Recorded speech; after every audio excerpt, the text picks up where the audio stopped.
Temperature's okay?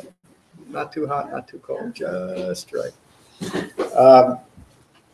Today's talk is the sixth in the series. We started with Foundations of Mindfulness, the Satipatthana Sutta.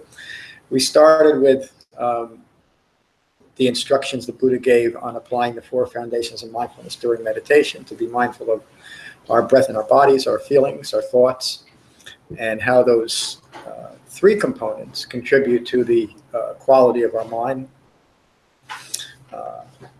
And then we applied the four foundations of mindfulness to the five clinging aggregates, the five hindrances. Last week we talked about the sixth sense base, and to be mindful of through our senses, and to be mindful of the process that follows from that contact.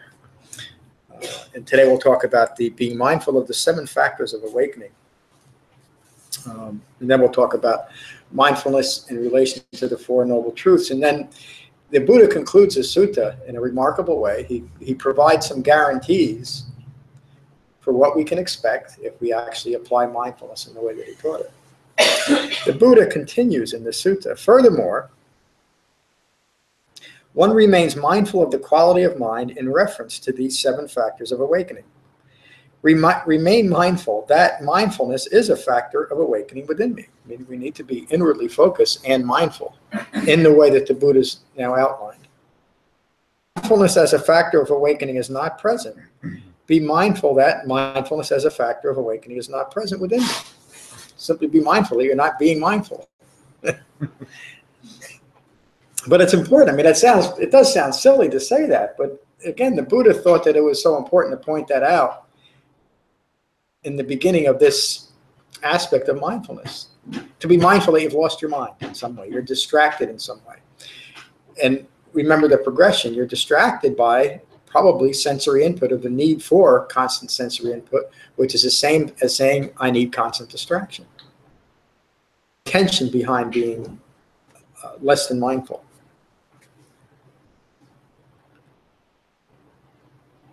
And the Buddha continues, and be mindful of how mindfulness as a factor of awakening will arise. Simply be mindful that this is what we're developing. Remain mindful of the culmination of the development of mindfulness as a factor of awakening. In other words, we're developing, constantly refining mindfulness as this ongoing process. Remain mindful that investigation of the Dhamma is a factor of awakening. Investigation of the Dhamma as a factor of awakening is not present. Be mindful that investigation of the Dhamma is not present, and be mindful of how investigation of the Dhamma as a factor of awakening will arise, meaning through appropriate mindfulness, or that sixth factor of the Eightfold Path, right effort. Remember how the Buddha describes being mindful of that. Be mindful when engaged in wrong effort, and enter and remain in right effort. That's exactly what the Buddha is talking about here. Mindful that persistence is a factor of awakening. If persistence as a factor of awakening is not present, be mindful that persistence is not present, and be mindful of how persistence as a factor of awakening will arise, meaning we have to cultivate persistence. There's an intention behind that. It doesn't just arise. That provides the guidance for that. Remain mindful of the culmination of the development of persistence as a factor of awakening. Remain mindful that joyful engagement with the Dhamma is a factor of awakening. If joyful engagement with the Dhamma as a factor of awakening is not present, be mindful that joyful engagement with the Dhamma is not present, and be mindful of how joyful engagement with the Dhamma as a factor of awakening will arise. We cultivate that. It's a remarkable thing to finally realize that here is a true path of developing lasting peace and contentment in the world. And as we develop that understanding, upekkha, joyful engagement, should naturally arise. This is, I mean, when I think about how I finally came to the understanding of what the Buddha taught, the simple and direct application, and that it would likely lead to what I was seeking, which was, until I came across it, I didn't know what I was looking for, but seeking lasting peace and contentment in this life. It really is remarkable. And having this thought, and it's not that I have some brilliant special mind, it's a common human mind, but because of that I have a mind that can engage with the Dhamma and awaken, as the Buddha describes awakening. How fortunate is that? That's reason alone for joyful engagement with this. This is nothing supernatural or mystical. We don't need any special powers. All we need to do is to engage in mindful right effort and develop the Dhamma. That's what the Buddha is talking about here. And when these qualities aren't present, to cultivate them, to give birth to them within ourselves. Remain mindful of the culmination of the development of joyful engagement with the Dhamma as a factor of awakening. Remain mindful that serenity is a factor of awakening. If serenity as a factor of awakening is not present, be mindful that serenity is not present, and be mindful of how serenity as a factor of awakening will arise. So how does serenity develop? Initially with a well-concentrated mind. That first factor of meditation, Shamatha-Vipassana meditation, points to developing a tranquil mind through mindfulness of the breath, or serenity. And also that aspect of regular seclusion or disentanglement from the world, primarily on our meditation cushions, but hopefully off of those cushions. That's how we cultivate serenity. We stop being continually engaged or entangled with the outside world. And that's not only on our cushions. Off our cushions, we do not have to be engaged with the world otherwise as best we can. And that's another aspect of mindfulness, isn't it? Remain mindful of the culmination of the development of serenity as a factor of awakening. It's something that we need to cultivate. Remain mindful that concentration is a factor of awakening. If concentration as a factor of awakening is not present, be mindful that concentration is not present, and be mindful of how concentration as a factor of awakening will arise, specifically through meditation. Find that we're not as well concentrated as we need to maintain mindfulness of the Eightfold Path. What do? Continue to meditate, continue to deepen our meditation practice. Remain mindful of the culmination of the development of concentration as a factor of awakening. These are such incredibly practical teachings. The Buddha is saying, if you find that you're not well concentrated now, continue to practice, and you will. Remain mindful that equanimity is a factor of awakening. If equanimity as a factor of awakening is not present, be mindful that equanimity is not present, and be mindful of how equanimity as a factor of awakening will arise through continued practice. Remain mindful of the culmination of the development of equanimity as a factor of awakening. In this way, one remains mindful of the 7 factors of awakening and the arising and the passing away of the 7 factors of awakening. Interesting line. None of this can we establish as permanent.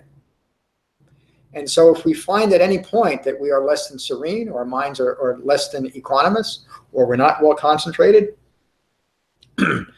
remember that these factors will arise and they'll pass away. And be mindful of both sides of that same coin. It's important to be, Lorna brought this up a couple of weeks ago, so important. And when you were talking about, you noticed the arising but not often the passing away, and now you're noticing it more because you recognize that. It's important that we recognize when we are the parameters of mindfulness, meaning that our minds are less than serene or we're less than well concentrated. But it's as important to recognize when we are serene, when we are well concentrated, and to be mindful that the process is developing within us, the process of awakening. And not in a craving way or a clinging way. Simply be mindful of that, and to be mindful that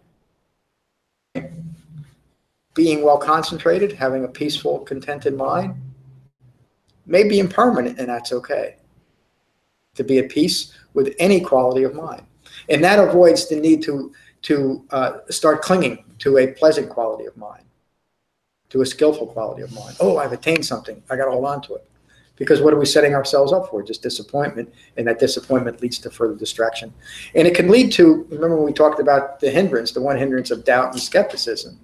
If we're placing too much importance on maintaining skillful qualities of mind that can lead to doubt and skepticism, saying, oh, this doesn't work, or it doesn't work for me, I'm not capable of it. Simply recognize the arising and the passing away of skillful qualities of mind. That's what the Buddha is pointing out here. It's interesting, he never teaches the Dhamma in the sense of a competitive goal to acquire. In other words, I'm fighting against myself to become awakened. He teaches awakening as an ongoing process of letting go of the need to be any different than you are in the moment. That is such a, I'm so glad, that is such a critical point of the Dhamma. Can you say it again? I hope I can. At any point in time, the Buddha is teaching that at any point in time, I don't remember what I said. At any point in time, pardon me? You said like resisting ourselves. At any point, if we set awakening up as a competition within ourselves, we're setting ourselves up for failure. But if we learn to accept ourselves right as we are and recognize that we've found this incredible path to awakening, and all that we need to do is to continue to engage in the path, we'll let go of all of those self-referential views that we've been hurting ourselves with, attacking ourselves with. Remember the Satipatthana Sutta. At any point in time, if we're maintaining this refined mindfulness of the Dhamma, our minds will continue to incline towards awakening. But if at any point we start judging ourselves, using the wrong aspects of the Eightfold Path, saying, I'm not well concentrated, what's the matter with me now? How did I lose my serenity? Yesterday I was so serene, today I'm not. The Buddha is pointing out, too, the arising and the passing away of all mind states, even those ones that define awakening. Until we've reached the other shore, until we've awakened, they are going to be impermanent. It's the nature of the environment that we're in. But it's only because of a self-referential ego self that we judge those, the arising and the passing away. We want to hold on to one thing right now, and I don't want to go through the process. If we learn to accept ourselves as we are, right in this present moment, recognizing the arising and the passing away of dukkha, the arising and the passing away of the five clinging aggregates. Remember, that was part of this talk on the Satipatthana Sutta. The engagement or the clinging to the five clinging aggregates. And simply notice the unbinding of the attachment to form, feeling, perceptions, mental fabrications, and consciousness. They're just temporary states. Remain mindful of the culmination of the development. I went back one. Let me do that. Remain mindful of the culmination of development of equanimity as a factor of awakening. In this way, one remains mindful of the 7 factors of awakening and the arising and passing away of the 7 factors of awakening, independent of and not clinging to anything in the world, which also points to clinging to that I need to be any different than I am. And again, just to emphasize it, you're engaged in this incredible process of awakening, and that any human being can do this. Clinging to anything in the world. And that also refers to, and I hear this in different ways, and we talked about it here, that something occurs in the outer world, and it might be something that is just personal to us, or it might be a shattering event. And we become distracted, and so distracted by that we feel like Dhamma practice. How can I meditate when all this stuff is going on in my personal life or in the world at large? That's precisely the time when we should do it. No matter what's going on, whether it's personal or whether it's national or global, remember to be mindful of that factor of right effort. It's most important, especially when we think that now I can't do it because I'm so distracted. What you're realizing, if you're in a very subtle way, that you become so attached to something in the outer world, and you're using that attachment to say, I can't meditate. The Buddha recognized that 2,600 years ago. Things were just as immediately dire back then, and he noticed that distraction. It's the most important time to continue to develop awakening. This is how one remains mindful of the 7 factors of awakening in and of themselves. These are my words here. Remaining mindful of the 7 factors of awakening is mindful acknowledgement of developing the Eightfold Path correctly. Mindfulness of the 7 factors of awakening may occur during meditation, but should not necessarily be cultivated just during meditation. The concentration developed during meditation will provide the spaciousness and focus to notice these 7 factors and serve as continued direction. Paragraph clear? You heard me say often, concentration in meditation is primarily so that we can hold in mind the refined mindfulness of the entire Eightfold Path, and that points directly to holding in mind these 7 factors of awakening. To simply be mindful of when we're mind and be mindful when we're not. Before I go on to the next section on the mindfulness of the Four Noble Truths, any questions about this? Lorna? You seem to be talking about yourself in a very positive way. Like, I am mindful of this, and I am mindful of that, or I am not mindful. And you're referring to I. Mm-hmm.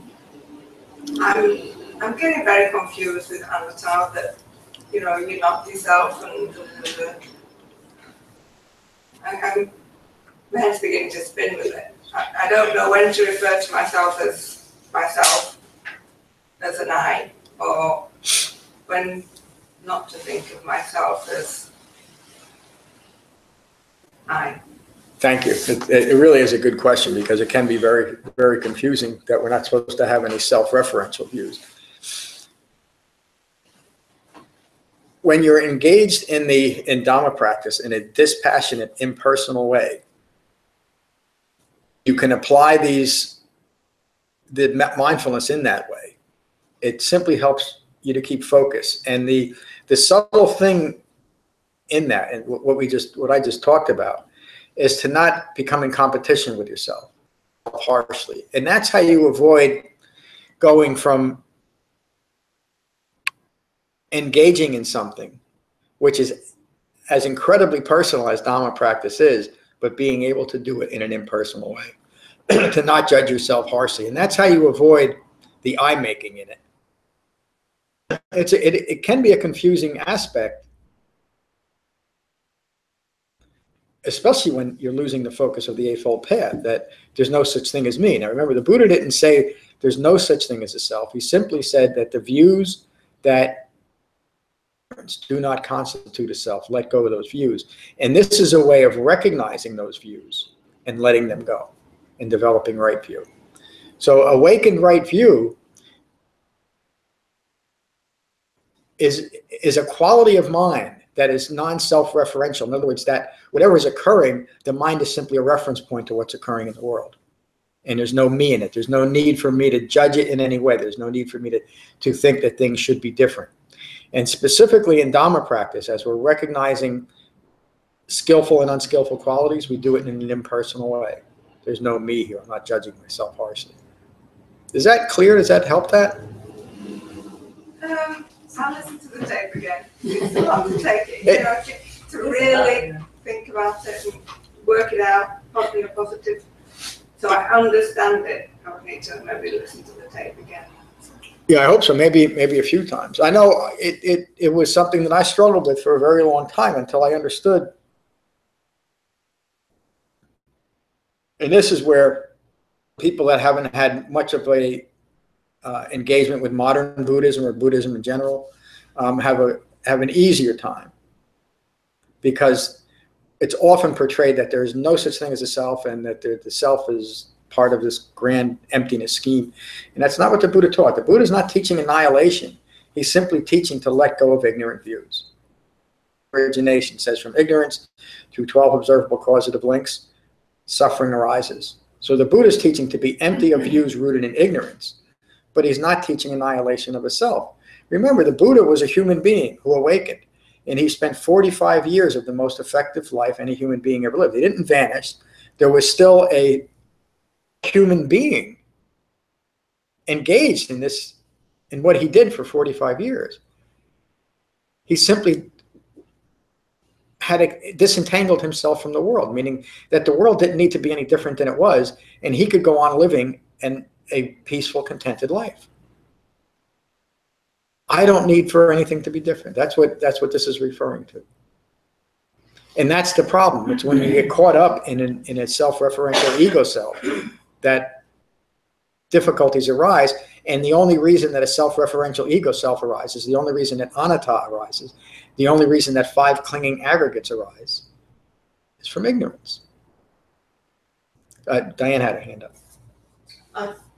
What helped me with that not self kind of thing was, and I suppose everybody comes to it their own way, was I would be doing something or thinking something, and I would all of a sudden think, that's ego.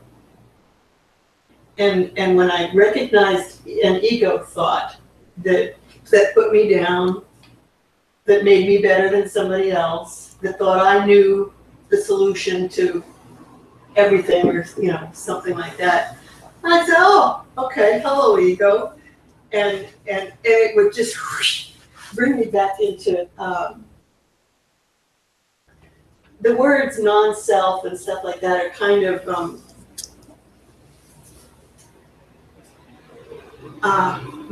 mysterious, or undefinable kind of thing.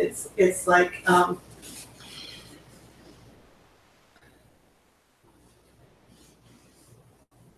you'll get it. Thank you, Diane. The word. I think, and again, this is just what goes on in all of our heads. I think not self is a better word than non-self, because to me, non-self points to nothingness and emptiness, that there is no such thing as a self. The Buddha is just saying that the views you hold of yourself are not a self. And it's okay to be confused about some of these things. That's part of the process. Again, it's a Buddha. Why the reason why the Buddha taught an eightfold path is he recognized that going from views rooted in ignorance to views rooted in reality was going to be a challenge. We need this framework. We need a way to recognize when we're stuck in some confusing views. Another way of looking at it, and Diane really said it well, when your mind is disturbed in some way, it's because you're looking at something from the point of view of an ego self. There's a little bit of maintenance. I don't know who was first, but I'm going to go with Jen. So no offense, Liz. What I was hearing Lorna say was sort of the reference to I in my own head. If I say, I'm frustrated, I'm angry, or I'm sad, and whatever, that at first glance I could call that wrong speech, because I'm feeding an ego self by speaking to the ego self. And I guess you could argue that it is. But the middle way is helpful there. Yeah.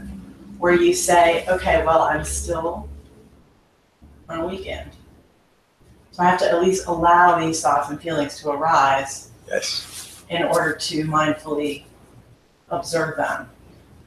And if I'm struggling to not let them arise because I don't like the phrase I am or I feel or whatever, then I'm in that engaged in that fight, and I'm resisting ego and feelings and thoughts, and ego's in charge. Yeah, that's exactly it. We can get caught up in just using the self-referential I. Right. But of course we have to. Even the Buddha referred to himself when I was an unawakened bodhisattva. In other ways, he would refer to himself. He's simply describing a point of view of when he was stuck in something, but he also referred to himself as the Tathagata, the one who awakened. And he would describe that. He would describe awakening for all of us as being rightly self-awakened. Rightly self-awakened. We do it ourselves. And what do? What happens when I am awakened? I'm no longer stuck in wrong views. Including the need to establish myself as the great awakened one. Simply awakened. Simply living my life in the most meaningful way possible. I've let go of the need for anything to be any different. And that's a self-referential view, that life should be different or I should be different. So there's like a self-referential I and a not self. Yeah, thank you. The difference is the view. The difference is the view, from right view to wrong view. That's it. In fact, that's a description of awakened right view. Awakened right view, the way the Buddha describes it, I think it's up on the wall, is awakened right view, fully developed right view, profoundly understands dukkha. How does the Buddha describe dukkha? He culminates with saying, in short, the 5 clinging aggregates are dukkha, are suffering, confusion, delusion, deluded thinking, and suffering. We understand it. Mary, just to say that again. You'll have to listen to it. Let's go to the videotape. I said there's I and a non-self-referential I. Yeah. And the difference is right view and non-ignorance. One doesn't have ignorance. That's beautiful. Thank you. Wait, Liz has been. Okay. Liz, please. That's what I was going to say. So if you listen back, to the tape, what you'll hear is John talking about I as a phenomenal world, that it distinguishes you from you from you from you, and that's one way of, through the skillful use of the Dhamma, having I be a self-referential point in the phenomenal world. When the I arises and causes that unsatisfactory level in life through anatta, anicca, and dukkha, that it's the unskillful use of the Dhamma. So there's a difference between the I as a reference, as a point in time, and then the I, and what Lorna said on Tuesday night when she was playing the game of mindfulness and had a timer on her phone, and every 5 minutes she would check in with herself to see where she was. I was thinking earlier when you were talking about the direct words of the Buddha, and you were saying, okay, I'm not in the right mindfulness. And I could just see Lorna going through her house saying, I'm dusting the table. And then the timer goes off and goes, I am not in a skillful mindfulness position. I am dusting, and then go back, I am dusting the table. I am not in a skillful. I just see her repeating herself over and over again. I'm not in the right mindfulness. Caught in a loop. Yeah. That's the feedback. Anyway, that was lessons from Thank you. Diane, you. I think the hard part of all of this is feeling from point A to point B. I mean, I just can't intellectually turn off something because my body and my whole being is in it. And as I feel my way through it, almost as though there's a guiding like that. That's the hard part. It's like if I can see something intellectually, okay, that's one thing. But then when I have all of these feelings that I'm dealing with, I think ego I thinks that shouldn't be. And I want to feel good right now. But the only way I get to an acceptance is to go through the feeling. And that's the yucky part of it. That's the dukkha of the dukkha. And that's being at peace with less than peaceful mind states. Another way of looking at this and mindfulness is what I'm feeling and what I'm thinking in this moment appropriate to what's occurring.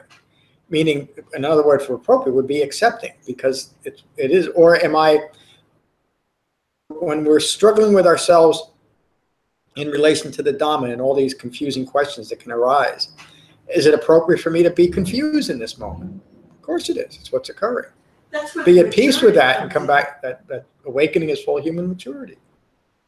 So the questions that we develop are skillful questions if we don't insist on an answer that feeds the ego self. and just allow the question to be there and continue with Dhamma practice, because eventually the Buddha guarantees, we get to it today, the Buddha guarantees we'll develop understanding of even these confusing aspects of it. It speaks to the Satipatthana Sutta too, that they stick in the second arrow in, you know, getting caught in that feedback loop that the Buddha described in his in the Nagara Sutta. It's all part of developing Dhamma, to recognize that, and to recognize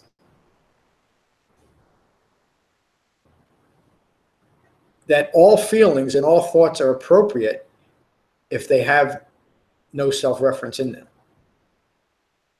And I think I left you all kind of hanging. At any point, we can, not You everyone. can have a feeling without a self-referential point. I guess that's the whole key to the capsule. It is, because if I recognize that in this moment I'm reacting from a wrong view, that is a key to developing understanding. How else could we do it? But I have to be at peace with being temporarily seeing the world from a wrong view. I have to accept it. If I want to get from point A, the metaphor that I often use is, if I'm in New York and I want to go to California, but I believe I'm in Chicago, I can't get there. Know where we are. We have to accept where we are. In this moment, I'm in wrong view. I'm reacting to what's occurring, whether it's my own view of myself or the world around me. And in that moment, if I can recognize occurring, then I can move towards awakening in the next moment. If I judge myself harshly or what's occurring in the world harshly, I'm now simply creating more views rooted in that same ignorance. That's where the change of behavior happens. When I'm experiencing feelings of something, the extreme regret and pain of something that I did that came up in meditation years ago, or a relationship with my parents or something like that, and I see my part in it, what I did, the choices, and the abandonment of self, or, you know, the abandonment of, you know, anything, and feeling through that, I see the whole thing differently, and I can make different choices. But unless I feel that agony, and sometimes I'll walk around the house thinking, that was so stupid. How could you have been so, you know, and beating myself up. But then when I stay with it, and that's what I've learned to do, is stay with where I am, what's going on right now with me. And that's the hard part. That's what I'm saying. Because now, when I stay with the feelings,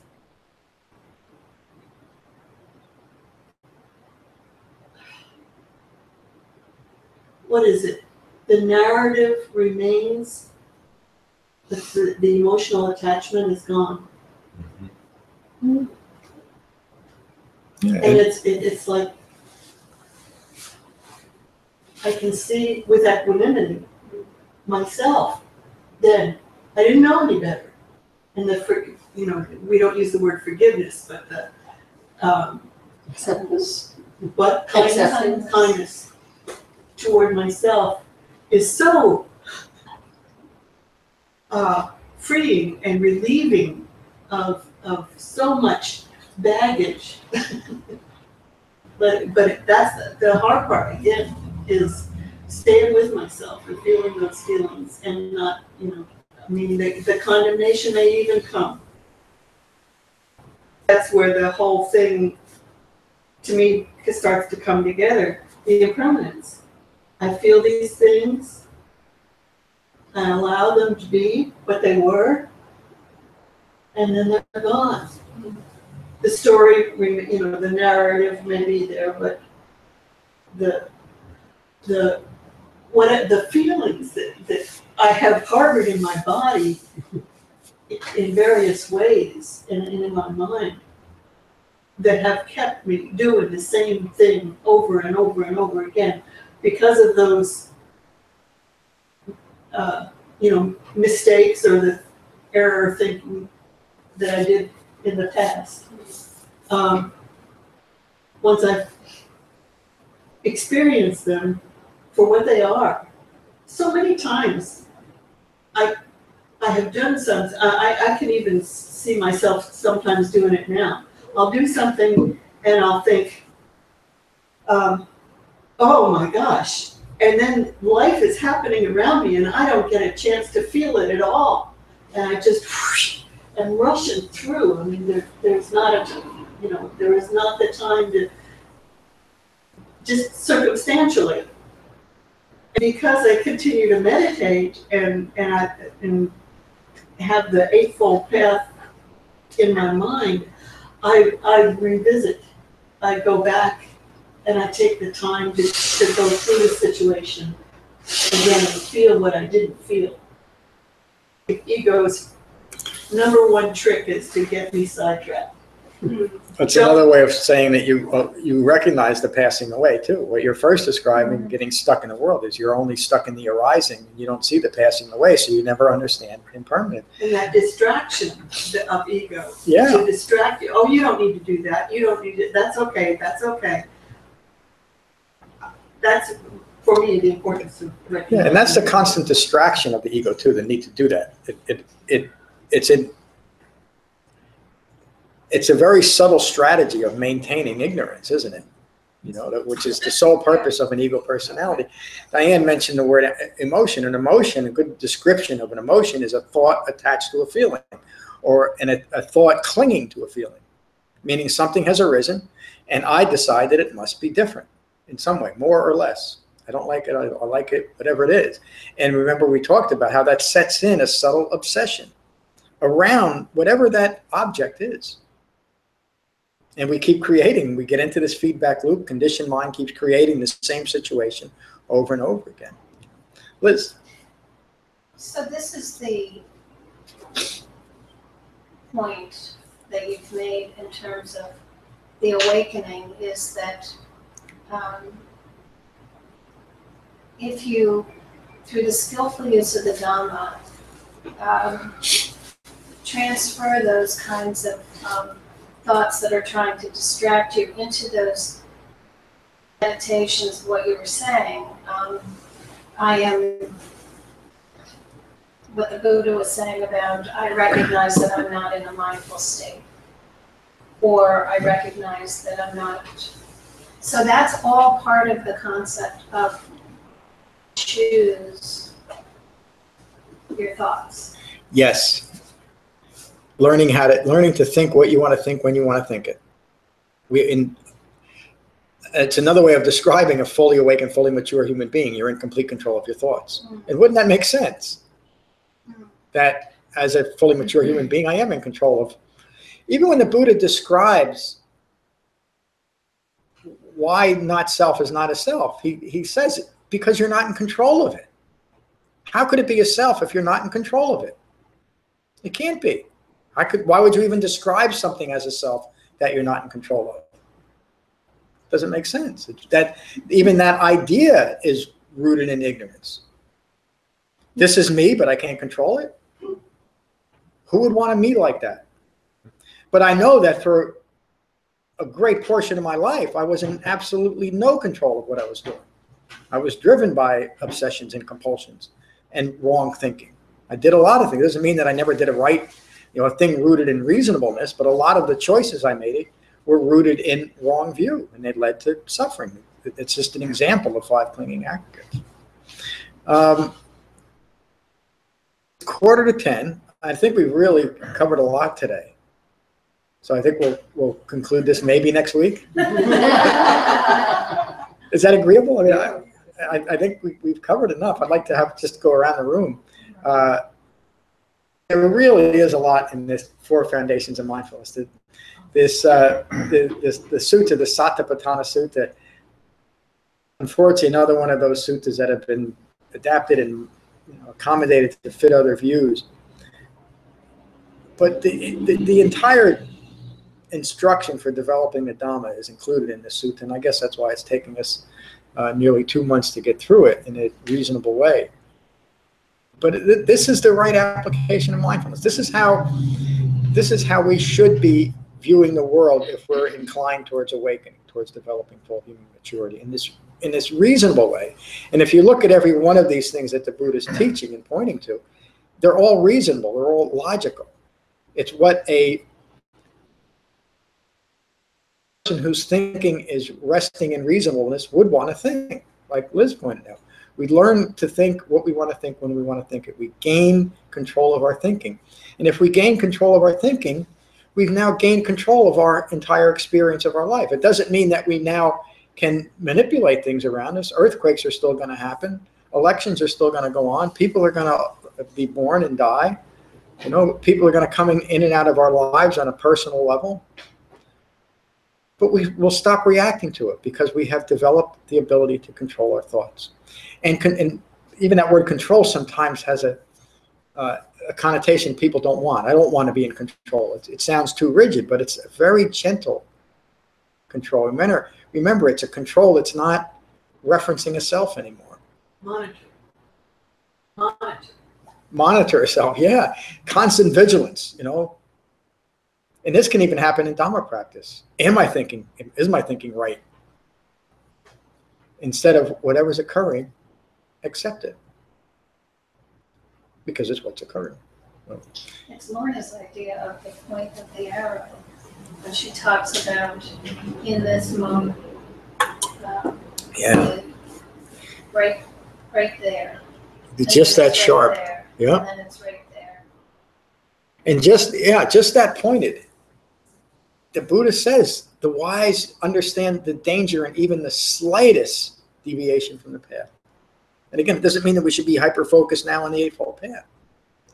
It simply means we should recognize at that moment this restraint when we're being mindful or mindless.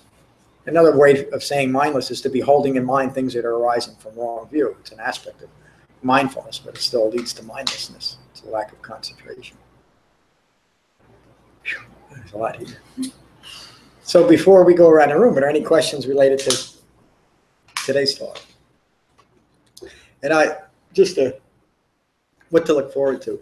I gave a talk Thursday on the mindfulness of Bahia, which is a very succinct teaching of Bahia, the Bahia Sutta. Bahia was a monk, maybe a too profound understanding of impermanence and thought that at any moment he could die. And he wasn't sure if he had everything he needed, and he ran across the Buddha and he says, "You got to give me everything right now because you might die or I might die." I'm not going to give the whole teaching, and I was going to give this next week, but I'll conclude this series on mindfulness with the Bahia Sutta here 1 week after, whenever we finish this. So hopefully next week we'll conclude the Satipatthana. But the discussions have been so, really well focused. It's really remarkable what we've all developed here as far as mindfulness of the Dhamma. So that's what's coming up. Anthony, good to see you this morning. I don't know if I've never noticed it before, but beautiful. Yeah. Flowers and light grounds bowl. I just wanted to point that out. It is. Good job. Thank you. Well, Matt got the table. I think from the guy right on the corner of Bridge Street up here. Modern, yeah. Yeah, he really has some beautiful stuff. That's Brett's? Brett has. Oh, I thought, wow. No, actually it's the guy on the corner. The guy at the barber shop? The gas station thing. Across the street from the gas station. Yeah, but Brett does have beautiful stuff too. So to Diane's point, I thought of a great analogy. If a room is in the dark for 50 years and you turn the light on, it's going to look the same the first time as it did if you turned it on 50 years ago. Wow. Yeah, that's right. Sometimes when I meditate, and more in the beginning, I was kind of hard on myself because every once in a while I'll be thinking through the entire 20 minutes, but it's not really thinking; it's more like dreaming. Because one thought goes into the next, and the next thing I know, I wake up 20 minutes later, and I could be hard on myself for like, well, that was a good sleep that you had for 20 minutes. But what helps is almost like rebirth, that every day I get a chance to do this over again. So I'm not so hard on myself if that happens. Yeah, and it's so important to say that you got to start where you are, and in the beginning, it seemed like you weren't concentrating at all, even though you were training yourself to concentrate. Yeah. And it's so important. You gotta be at peace as best as you can with that. It's a tough balance because we all know that there are benefits to doing this right. Yeah. And we want to do it right. And then sometimes it doesn't happen that way. So it's easy to be hard on yourself over that. But it is. That's part of mindlessness, or looking at yourself from a mindless point of view. The general teaching on mindfulness is to be gentle with yourself and be gentle with what's going on. Don't judge anything harshly. Yeah.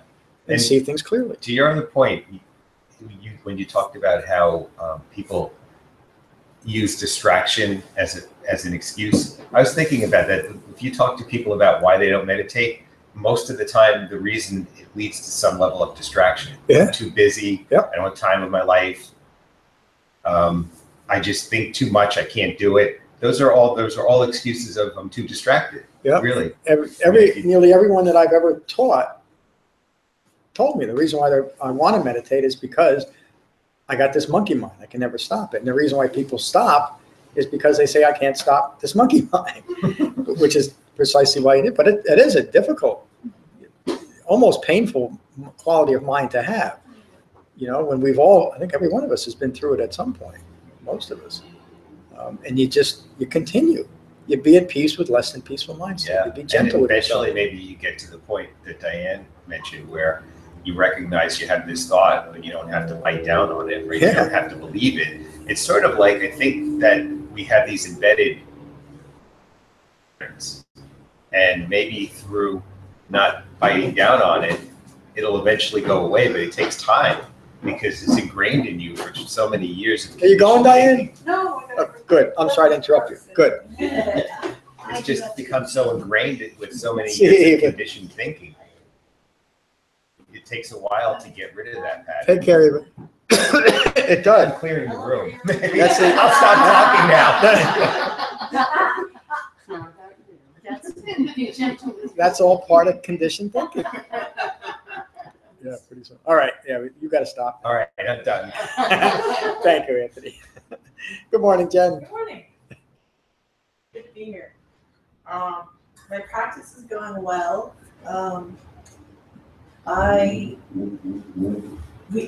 Thursday night's class where we talked a little bit more about what Lorna said about watching things arise and pass away. And you said at one point, was that Tuesday? Sorry, yes, Tuesday's class. You said you can practice watching things arise and pass away with anything you're doing in your day. Yep. So being the overly disciplined person I can be, sometimes I got in my car and drove home and tried to stay with the drive home for the entire time. And I did not succeed. Safely though. What I noticed was that, and I works. started doing that, I've done that a couple times. I've successfully made it to the end of anything without, and what I noticed was towards the end, towards the passing away part, I am on to the next thing. I'm looking for that, the next thing. And so that was very helpful to see. Yeah, what a great understanding of impermanence. Yeah. All conditioned things that arise are subject to cessation. I don't want to see this as cessation. Yeah. And we have to. and look how that relates directly to the Buddha's teachings on suffering. Birth, sickness, aging, and death. Mm-hmm. It's all about things arising and ending. All of it. Not getting what you want, getting what you don't want. The 5 clinging aggregates. You look at each individual aggregate. Every one of them is impermanent. They arise and they pass away. So why take anything personal? So the other thing, and I'll move to the next thing, is this happened at the same time. I don't know if there's a connection, it doesn't matter. I've noticed that the first step for me, it's very personal, but first step for me for letting go of thoughts and feelings is to allow them to arise in the first place. And that has been interesting because I've recognized that I resist allowing things to arise, and that creates a lot of suffering. A lot of stress. So What you that's resist been- persists. You can't. Right, yeah, and that's been very, really nice, really, really nice, because I feel like I've been sticking, uncomfortable, and I'm seeing my resistance to just even allow, just like little tiny things, just, I don't like, I'm having some sensation that I don't like, and I'm immediately like, it's very nice to allow those things to arise and kind of watch them pass away. And so, Thank you. You're describing developing a great level of not self-acceptance. When not self is arising and it's obvious, you just accept it because it's what's occurring. Right. And that leads to impermanence too. When we recognize views rooted in ignorance are manifesting in our lives in a personal way, we also recognize the impermanence of it. This is not me. It's just, remember, the Buddha teaches, this is not me. This is not myself. This is not who I am. Take a breath. Move into the next moment. It just diminishes. Thank you. Good morning, Becky. Good morning, John. Here, every time I come, I'm just so thankful to be here. Me too. Me too. My practice is getting a little more disciplined each week. However, my actual meditation sessions are still very monkey-minded, and when I'm here, they're less so. And I just have to keep working at it, because when I'm not here, I'm in my world, and I tend to start to bring up the reasons that I don't have time, or I'm distracted. But I have been saying, okay, distraction or not, meditation place, it's time. And I've been very successful at doing that, and actually sitting down. But like I said, what I'm not successful at is really calming my mind as much as I would like to each time. Yeah. My mind, I keep working at it, and I always feel good that I did it. I feel happy that I had the discipline to do it. Yeah. And calmer, always calmer, a little bit. So, but coming here and talking, and one other thing I wanted to say is that I feel like I'm still very, very new to this, January, but I still feel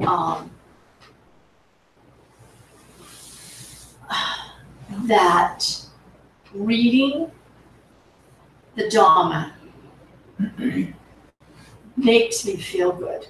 Yeah. I love to read it, and I'm just reading the first book over again. I just bought the Kindle edition. I just have it on my phone so I can just read it whenever I want. And when you said that earlier today, and you said taking to the Dhamma should be joyful, I find that when I'm reading it, I just feel good reading it. So thank you. Thank you for all that.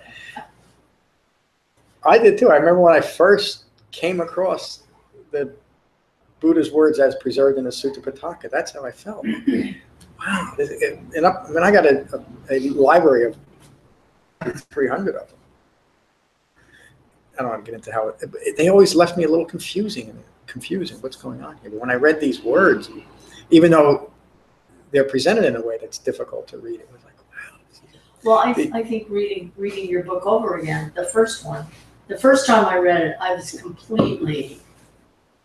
I really wasn't, I was like reading words. Yeah, a lot of people say But that. now that I've had your instruction and this Dhamma, or this Sangha, I can read it now and it really feels good. It takes comes in. it takes repetitiveness, and it really does take a Sangha. It takes the support, Right. you know. The new book is out on Kindle, and the printed version will be available for shipping on Monday, I hope. And I'll have some copies here, I think, by the end of next week. Yeah. So thank you. Glad you're here. Mary, good to see you. Great to be here. It's always good to meet all the Saturday people. Yeah. I hear the Saturday people every week when I listen. Really good stuff. You said something in one of the talks this week,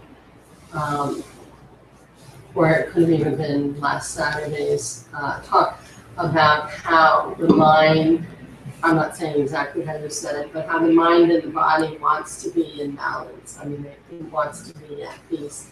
And I think that's relevant to what we just talked about this morning too, in that, you know, you can look for a million examples in nature too of how everything kind of tries to right-size itself.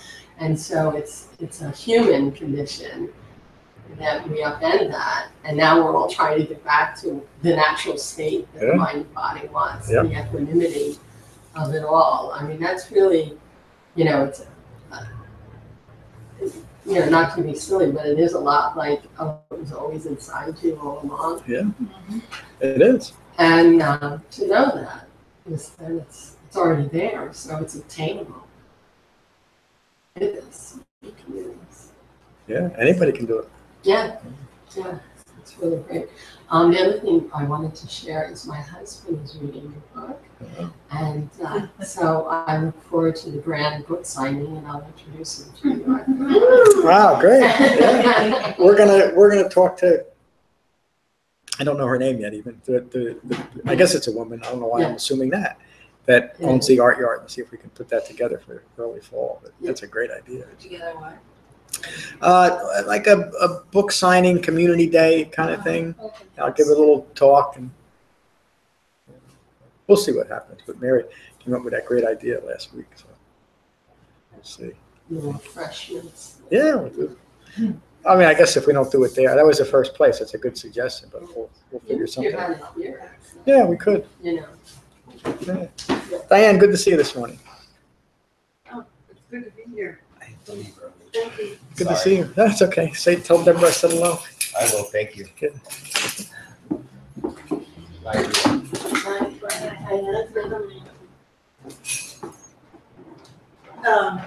Thank you for continuing steadfastly to have this and do this. I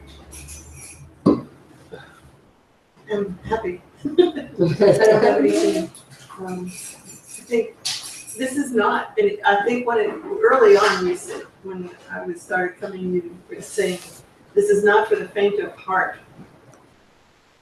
Well, wait a minute. I got to cut you off. I said it's a practice of ease and joy, but it's not for the faint of heart. Let's say it again. I used to say that it's a practice of ease and joy, but not for the faint of heart. It's important to have both of those in there. Oh, I'll have to, I don't remember the first part of that. That's funny. Okay.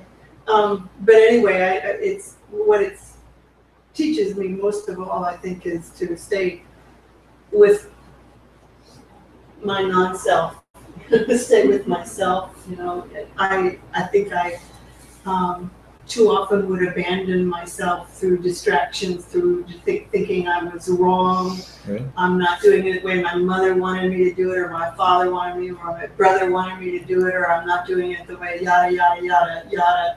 I'm doing it wrong. And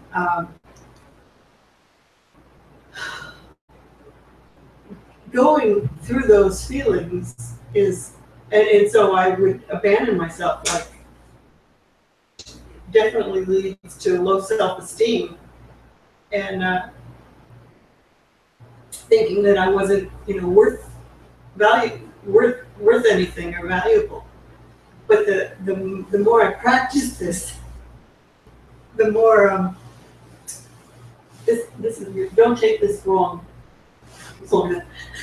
The more in love with who I am, I've become, and that's probably the best thing that's ever happened to me. And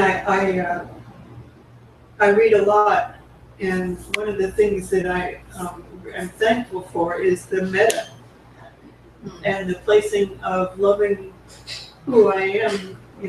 May I be filled with loving kindness. First, if I don't, so often throughout the day, throughout the week, if I'm not loving me, loving who I am before everybody else, and it's I was raised to start doing for other people, do for them, put yourself last. And this taking care of me is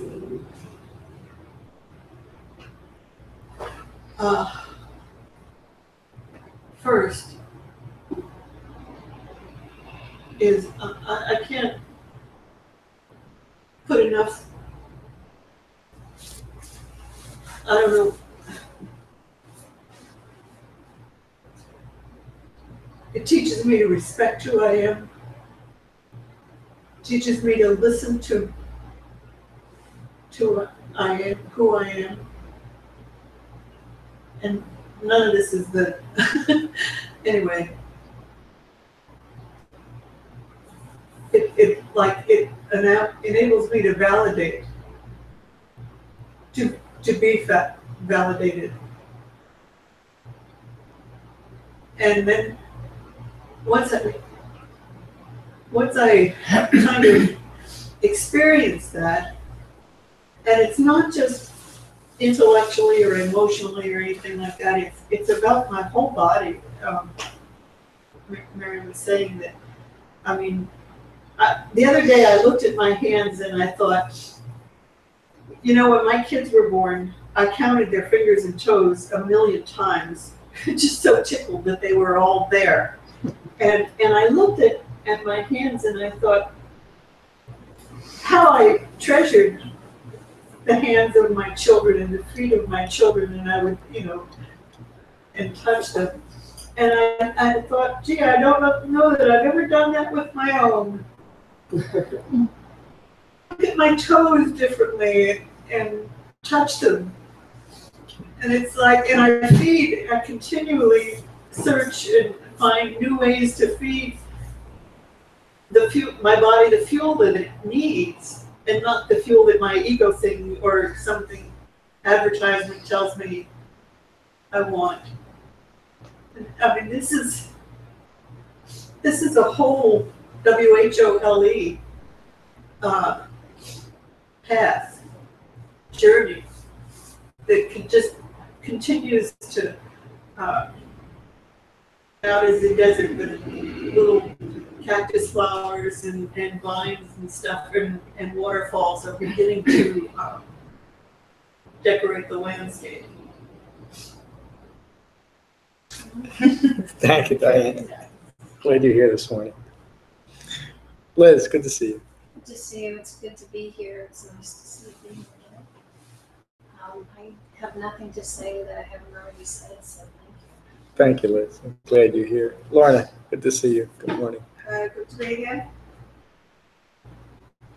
I think what prompted my question about Shamatha and how you refer to yourself, when to refer to yourself.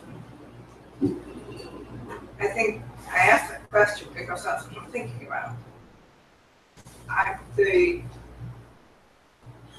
I'm making, and when it's correct to refer to you, right, just yourself as just a point, just the name, just to refer to yourself as. So I think that's what we're thinking about, and that's why we asked that question. So that's where I'm at.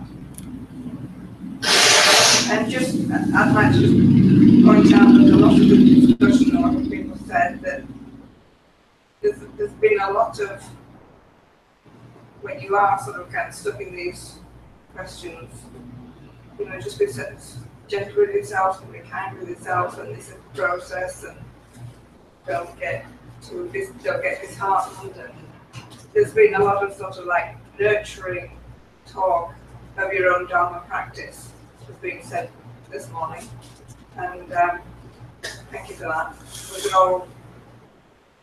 We can all do with hearing that sometimes. Yeah, that's good. We can. And thank you for the question, because it inspired a great discussion this morning. The Sangha at work. Good morning, Debbie. Good morning. I just want to say that's exactly it. I want to just say Yeah. about the patience nurturing. You know, I constantly still struggle with the concentration. Less than the routine of the ritual.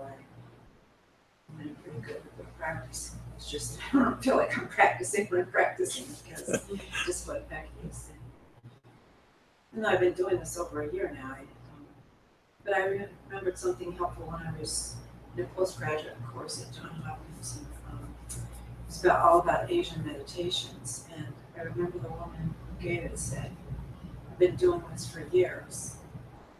And I still, you know, it's taken years to start to be able to concentrate. That was so affirming for me to be able to remember that.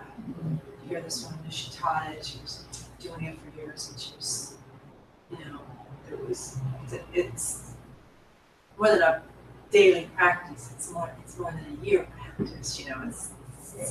So that journey is remembering those has been helpful for me. And the other thing that's been helpful for me is just noble silence. I've just been trying to tap into that more and more, and just sit in a peace of silence in my life. And that's all. It's been really helpful. Thank you. Isn't it wonderful to be able to just sit quietly with nothing going on? I mean, it really is a true joyful aspect of life, is to be able to do that. And engaging in right effort and continued meditation practice to deepen concentration is just it. You know, it takes some time. Next week, I hope we'll get to where the Buddha gives some guarantors about by developing this type of mindfulness. And he goes from, if you do this the way it's taught, in 7 years, you're going to gain awakening. But if you really apply yourself, maybe 6 years, maybe even 5 years. And he takes it all the way down to just a few moments. It's up to us. Thank you, Debbie. Good morning, Mary. It's good to see you. I have to say the thing that rings the most true with me is being at peace with less than peaceful mind states. It's so funny because when you're in a, you're okay sailing along, nothing bothers you, just sailing along. But I always, when I get into a pit, it's hard for me to realize that I am going to see the other side of it. I always do. Yeah. In reality, the best thing I can do would be to sit down and meditate, even if it's just for 5 minutes, because that settles things down. It settles things down immediately, but it's just hard to break out of the shell sometimes. Yeah. And, I go through periods where it's harder. Right now, it's harder, and a week from now, I'm glad I have this to go to. Yeah, and to know the difference, and know that there's a way out. Yeah. Because prior to this, you fall into a mind state, and you think that I'm going to feel this way forever. Yeah. It's like when you get a cold. When you get a cold, you think, forget that it's a temporary situation. I'm going to feel like this forever. Mind states are the same thing. And when we can be at peace with less than peaceful mind states, we can move through them gracefully, much easier. A great class. It's 10:15, but I want to ask a quick question, just because I'm changing the way that I present the podcast and I'm going to be going to either an app that's just through iTunes and through the website. In other words, it won't be the Podbean app. Does anybody have a feeling about that? Would it be a difficulty to you if you're listening to my talks? Would it be a difficulty to just go directly to the website on your smartphone and listen to the talks as opposed to an app? That's what I do. I go through. Oh, the okay. website. Yeah. Yeah, because then you have to remember a password. No, you don't. Not on the website anymore. Password, but, no, I use Podbean all the time, but that's just because that's the rhythm I got into. I guess I thought that was the way we're supposed to go. But I've also gone into the website. Okay, so if there was a dedicated link that you could always maintain, you just hit the link and go to the website and you hear the podcast if you listen to it. Yeah. Because that's what there's some back end reasons why I'm doing that. And the link would be in your newsletters. Yeah, I'll put that in the newsletter, and I guess you could just set it as a bookmark too. Right. But also, it'll still be available through iTunes if you use that, and I'll probably set it up that you can get the talks on Google Play too.